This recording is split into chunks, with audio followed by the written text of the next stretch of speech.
Nous sommes allés voir Margot. Margot a 44 ans. Elle est juriste spécialisée en droit du travail au sein d'une grande fédération professionnelle. Margot aime la cuisine, les voyages et les romans d'espionnage. Margot a été convoquée en 2008 pour être jurée d'assises.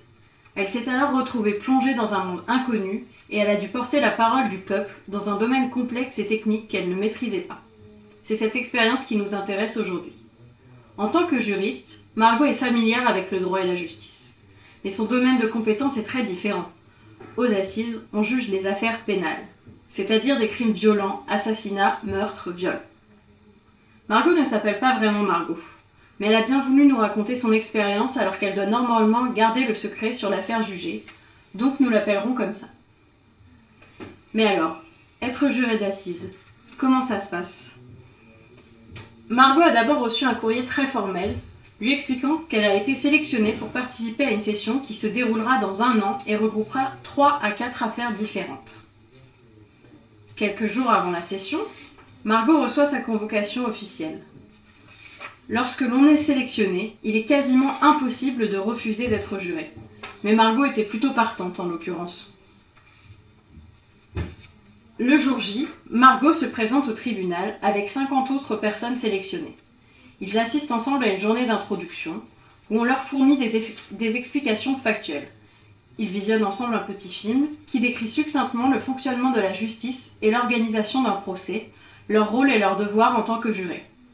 Habituellement, une visite de prison est également organisée pour leur permettre de mieux comprendre les conséquences des décisions qu'ils seront amenés à prendre. Margot n'a pas fait cette visite et elle le regrette. Le lendemain a lieu la cérémonie du tirage au sort pour sélectionner les 9 jurés qui participeront au premier procès.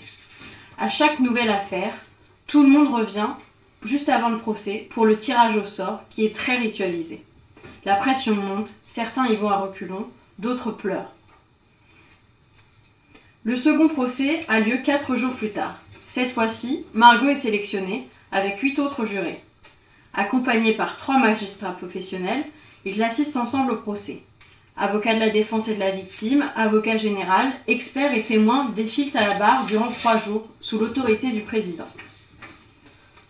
Enfin, vient le moment de la délibération. Les 11 jurés et le président doivent alors répondre à 2 questions. L'accusé est-il coupable ? Quel est le poids de sa peine ? Un tour de table est organisé à huis clos. La parole est libre et distribuée équitablement. On s'écoute sans porter de jugement. Il y a ensuite un vote à bulletin secret.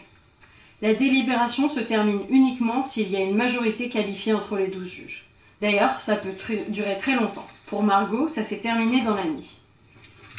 Mais comment Jacques Juret prend-il sa décision ? La justice française conçoit la justice pénale non pas comme une affaire de professionnels, mais comme une affaire citoyenne. Le juré porte la voix du peuple, car c'est le peuple qui doit juger. On attend donc du juré qu'il juge en son âme et conscience, sans expertise technique du domaine, mais selon son avis personnel et en fonction de sa propre morale.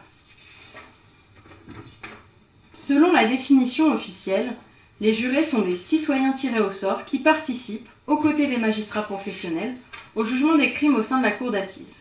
Les jurés sont donc des juges à part entière.